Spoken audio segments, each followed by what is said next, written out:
నమస్తే ఫ్రెండ్స్, నేను మీ Sravani Harsha. Welcome back to our channel. ఇవాళ మన కథ బరువైన భార్య. కథని చివరి వరకు వినండి. నచ్చితే కనుక ఖచ్చితంగా తప్పకుండా ఒక్క లైక్ చేయండి.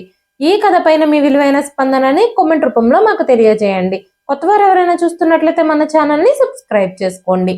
భారతదేశంలోకి స్మార్ట్ ఫోన్లు వచ్చి 2 దశాబ్దాలు అయ్యింది. ఒకప్పుడు ధనికులు మాత్రమే వాడే వస్తువు నేడు నిత్యావసరమైపోయింది. పని కోసమని భర్త, చదువు పేరు చెప్పి పిల్లలు దాన్ని తమ జీవితంలో భాగం చేసుకున్నారు. ఇంటిల్లిపాది విరివిగా వాడే ఆ స్మార్ట్ ఫోన్ను తను వాడాలని లత ఎంతగానో ఆశపడింది. కానీ పాత డబ్బా ఫోన్ తనను వీడనూ లేదు, కొత్త ఫోన్ చేతికి అందనూ లేదు. ఎట్టకేలకు ఈ మధ్యే మార్కెట్లోకి కొత్త మోడల్ ఫోన్ రావడం, యాదృచ్ఛికంగా అదే సమయానికి భర్త ఫోన్ సరిగ్గా పని చేయకపోవడంతో ఆయనకు కొత్త ఫోను, లతకు శ్రీవారి పాత ఫోను అందాయి. ఒక్కసారిగా ప్రపంచం అరచేతిలోకి వచ్చినట్టు అనిపించింది లతకి. మొదట్లో ఆ వేగాన్ని అందుకోవడానికి ఇబ్బంది పడినా కొడుకు సహాయంతో కొంత, తన చురుకుదనంతో మరింత ఇట్టే నేర్చేసుకుంది. వాట్సాప్ అంటే ఏమిటో తెలుసుకుంది. పాత స్నేహితుల ఫోన్ నంబర్లని వెతికి పట్టుకుంది. 25 ఏళ్ల క్రితం తనతో పాటు 10వ తరగతి చదివిన వాళ్ళందరూ ఒక వాట్సాప్ గ్రూప్లో ఉన్నారని, అప్పుడప్పుడు కలుస్తూ ఉంటారని తెలిసి చిన్న పిల్లలాగా ఆనందపడింది. కాలం గిర్రున తిరుగుతోంది. లత చేతికి స్మార్ట్ ఫోన్ వచ్చి అప్పుడే సంవత్సరం దాటింది. తన భావి మాత్రమే ప్రపంచం అన్న భ్రమలో బ్రతికిన కప్పకి ప్రపంచం అనే సంద్రం గురించి కొద్ది కొద్దిగా తెలుస్తోంది. 10వ తరగతి స్నేహితుల గ్రూప్లో గుడ్ మార్నింగ్ మెసేజ్లు, ఆ రోజు చేసుకున్న వంటలు, పిల్లల పుట్టినరోజు నాడు ఫోటోలు పంచుకొని మురిసిపోవడము అలవాటైపోయింది. వసంత, రాజీ, భాను, చైతన్య ఇలా తన పాత మిత్రులలో కొందరు తనలాగే గృహిణులైతే మరికొందరేమో పెద్ద పెద్ద ఉద్యోగాలు చేస్తూ ఉన్నతంగా స్థిరపడ్డారు. అప్పుడప్పుడు ఈర్ష్యపడినా వాళ్ళని చూస్తే ఎందుకో చాలా గర్వంగా అనిపించేది లతకి.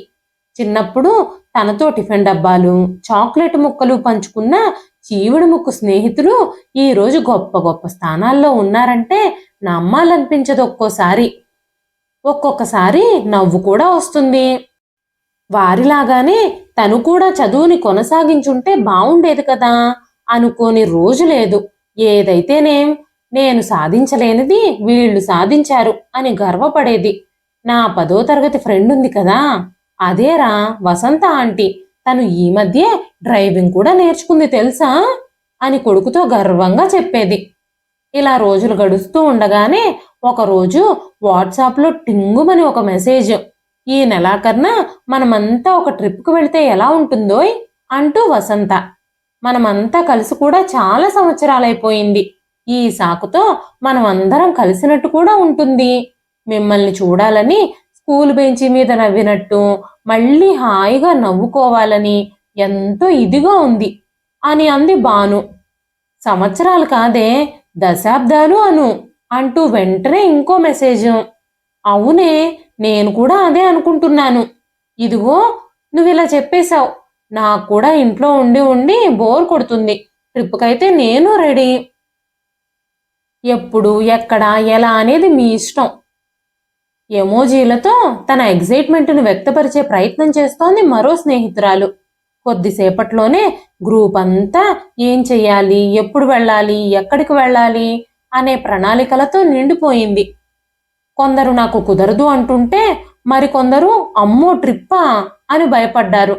కానీ అందరి మనసుల్లోనూ ఆసక్తి, ఆతృత కనిపిస్తున్నాయి. అప్పుడే వంట ముగించుకుని వచ్చిన లత ఈ మెసేజ్లన్నీ చూసి ముందు భయపడిపోయింది. బాల్య స్నేహితుల్ని కలవాలని మనసు ఉవ్విళ్ళూరుతున్నా ట్రిప్ అంటే ఎందుకో భయం వేసింది.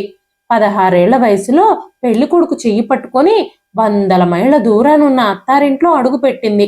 ఆ తరువాత బంధువుల ఇళ్లకని, గుళ్ళకని, పెళ్లిళ్లకని కుటుంబ సమేతంగా వెళ్లడం తప్ప ప్రత్యేకంగా ట్రిప్ కంటూ ఎప్పుడూ వెళ్ళలేదు. తనుండే చిన్న పల్లెటూరులో కుటుంబం అంతా కలిసి ట్రిప్కు వెళ్ళడం, కొత్త జంట హనీమూన్కు వెళ్ళడం లాంటి అలవాట్లు తనకు తెలిసినంత వరకు ఎవ్వరికీ లేవు. దానికి తోడు మామగారికి అప్పుడెప్పుడో ఎవరో స్వామీజీ చెప్పారట, తిరుపతికి వెళితే నీ కొడుక్కి మంచిది కాదు అని. దాంతో మిగతా కుటుంబాలలాగా ఏడాదికోసారి తిరుపతి వెళ్లే భాగ్యము లేకుండా పోయింది తనకి. చిన్నప్పుడంతా పెళ్ళయ్యాక నీ మొగుడితో ఎక్కడికైనా వెళ్ళవే అనేవారింట్లో. ఎక్కడికైనా అంటే గుళ్ళకి, పెళ్ళిళ్ళకి, మహా అయితే పట్నంలోని హాస్పిటల్కి అని. అప్పుడు అర్థం కాలేదు తనకి. పెళ్ళైన ఏడాదికే పిల్లలు, వారి ఆలనా పాలన, చదువులు, ఇంటి పని, వంట పని, పాడి లేకపోయినా ఇంట్లో ఆవు నుంచుకుంటే మంచిది అని ఎవరో చెప్తే మామగారి ఇంట్లో తెచ్చిపెట్టిన ఆవు సంరక్షణ మొత్తం చూసుకోవడం, ఇన్ని ఊపిరి సలపని పనుల మధ్య సమయం ఎలా గడిచిపోయిందో తనకే తెలియలేదు. 25 ఏళ్ల వైవాహిక జీవితంలో కేవలం తను, తన భర్త కలిసి ఎక్కడికి వెళ్ళింది లేదు అని ఈ రోజే గుర్తుకొచ్చింది తనకి. ఇక ఒంటరిగా వెళ్ళడం అంటే అమ్మో, కలలో కూడా జరగదు. ఆహా, జరగనివ్వరు. 2 రోజుల తర్వాత మళ్ళీ గ్రూప్లో మెసేజ్, ఈసారి రాజీ నుంచి. మనమంతా ఎక్కడికి వెళితే బాగుంటుందా అని నేను, వసంత కలిసి చాలా ఆలోచించాం. చివరికి 2 ప్లేసులు మీ ముందు పెడుతున్నాము. ఎక్కువ మంది ఏది ఎంచుకుంటే అదే మన డెస్టినేషన్. ఎవరైనా రాలేదో మీకున్న కాస్త జుట్టు కూడా తెల్ల జుట్టు అయిపోతుంది. ఇదే నా శాపం. మెసేజ్లోనే రాజీ ఆనందము, ఆతృత కళ్ళకు కట్టినట్టు తెలుస్తోంది. 40 ఏళ్ళొచ్చినా గడుసుదనం మాత్రం తగ్గలేదు మా రాజీకి అనుకుని చిన్నగా నవ్వుకుంది లత. ఇంతకీ ఆ 2 ప్లేసులు ఏంటో అని చూస్తే అప్పుడు కనిపించింది అది. తను ఎప్పుడో మరిచిపోయినా తన గొంతెమ్మ కోరిక. చిన్నప్పటి నుంచి లతకు ఒక కోరిక ఉండిపోయింది. పెళ్ళయ్యాక దాని సంగతే మర్చిపోయింది. అప్పుడప్పుడు టీవీల్లో చూసి మురిసిపోవడం, ఎప్పుడైనా పేపర్లో కనబడితే చింపి తన చీరల బీరువాలో దాచుకోవడం తప్ప పెద్దగా ఏమీ చేయలేకపోయింది. తనకు తెలిసిన వారి పిల్లలకి పెళ్లిళ్ళు చేసి అత్తారింటికి విశాఖపట్నం పంపిస్తున్నారు అంటే సంబరపడిపోయింది. ఎప్పుడైనా ఆమె పుట్టింటికొస్తే అడిగి తెలుసుకోవచ్చు కదా అని. ఇంతకీ ఆ గొంతెమ్మ కోరిక ఏమిటంటే బీచ్ చూడ్డం. లతకిప్పుడు 40 ఏళ్ళు, కానీ ఇప్పటి వరకు ఆమె బీచ్ని చూసిందే లేదు. నిజంగా వెళితే నచ్చుతుందో లేదో కూడా తెలీదు. కానీ అదేంటో ఆ ఫ్యాసినేషన్ అలా ఉండిపోయింది. బహుశా సినిమాల ప్రభావం ఏమో, లేదంటే 8వ తరగతి తెలుగు పుస్తకంలో సముద్రం గురించిన కవిత ప్రభావమేమో. ఏమో మరి.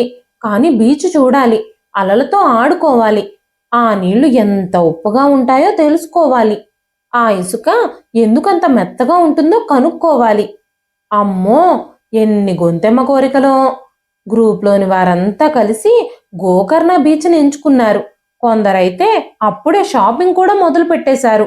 వసంత, రాజీ అందరికీ మరీ మరీ చెప్పారు ఎలాగైనా సరే రావాలని.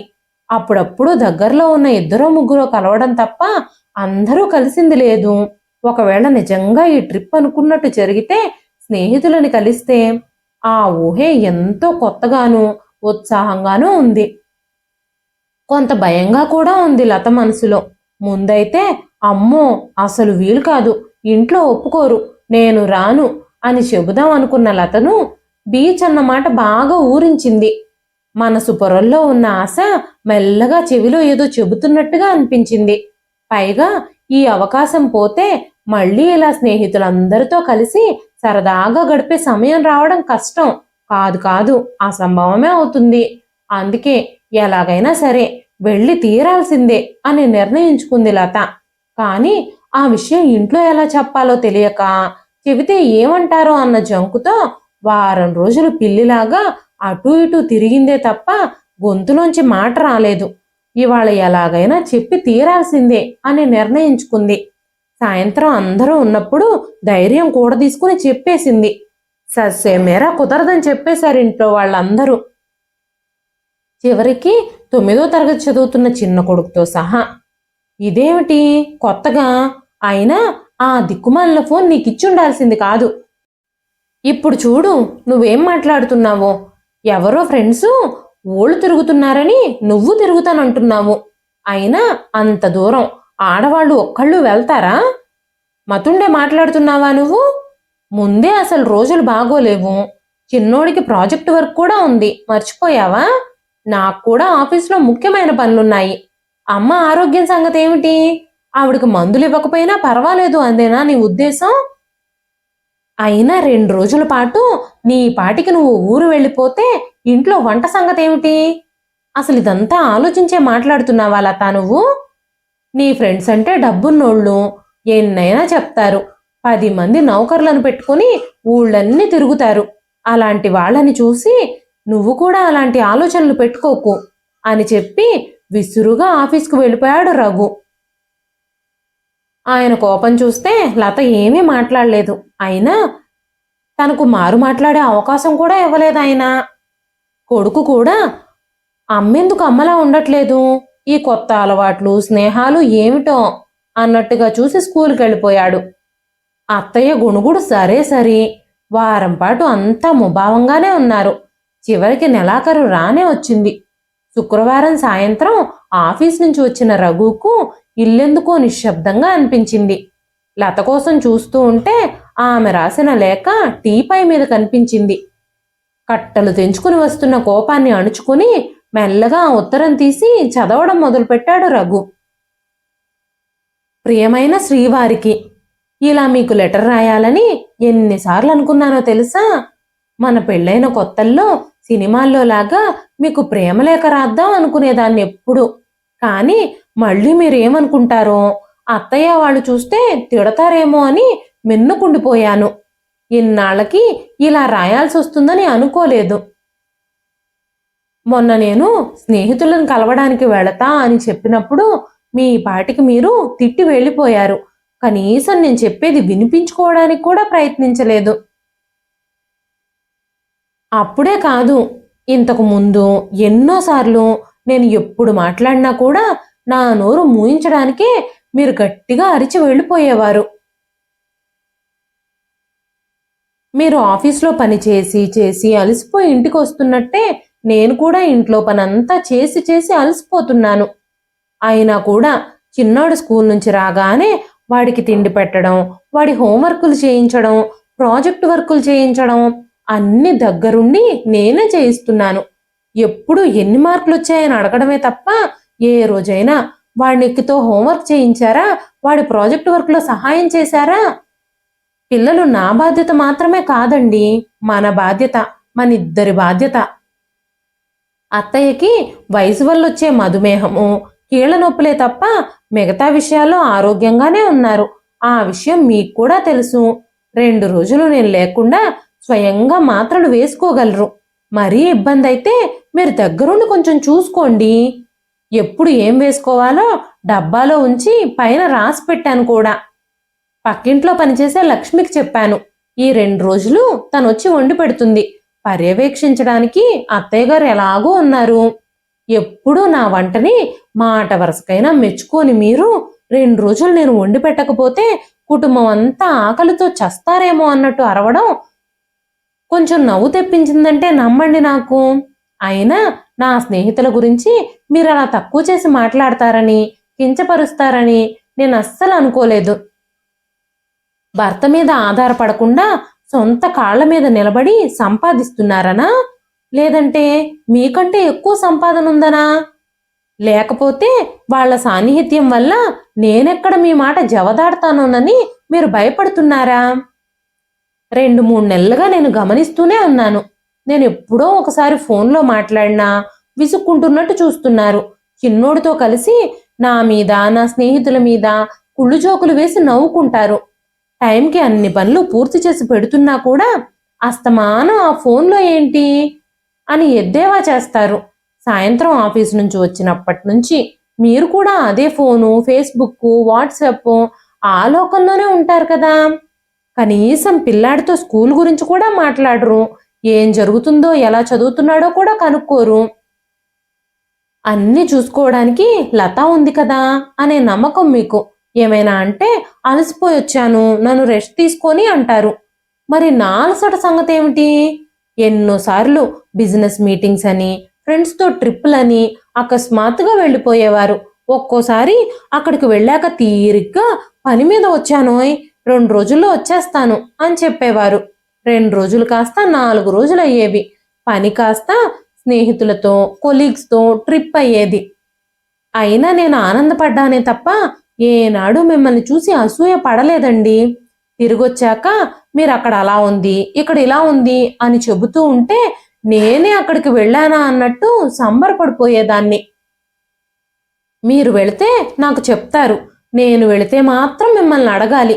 కనీసం నెల ముందే అడగాలి. అది పుట్టింటికైనా సరే. మిమ్మల్నే కాదు, అత్తయ్యని, చివరికి కొడుకుని కూడా అడిగి మీ అందరి అనుమతితో, అంగీకారంతో మాత్రమే నేను ఎక్కడికి వెళ్ళినా వెళ్ళాలి. భార్య భర్త సగం సగం అనే దాంపత్యంలో 40 ఏళ్ళొచ్చినా అనుమతి లేనిదే అడుగు బయట పెట్టడానికి వీల్లేదంటే ఒక రకంగా ఇందులో నా తప్పు కూడా ఉంది.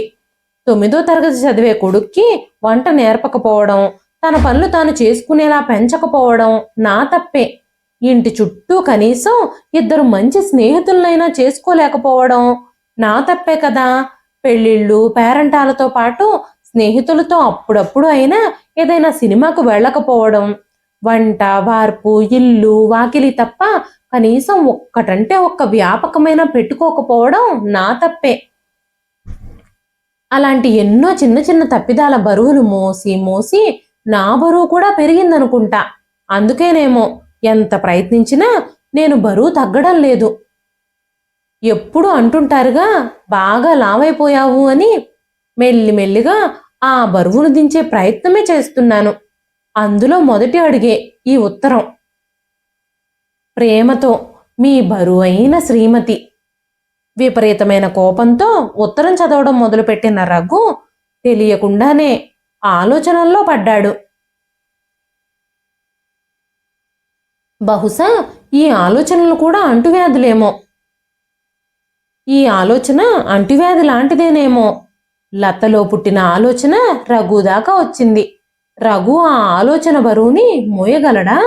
దాంపత్యం అంటే భార్యాభర్తలిద్దరూ కుటుంబ భారాన్ని ఆనందాన్ని మాత్రమే కాదు, తీరికని ఓపికని కూడా సమానంగా పంచుకోవడం అన్న నిజాన్ని రఘు జీర్ణించుకోగలడా?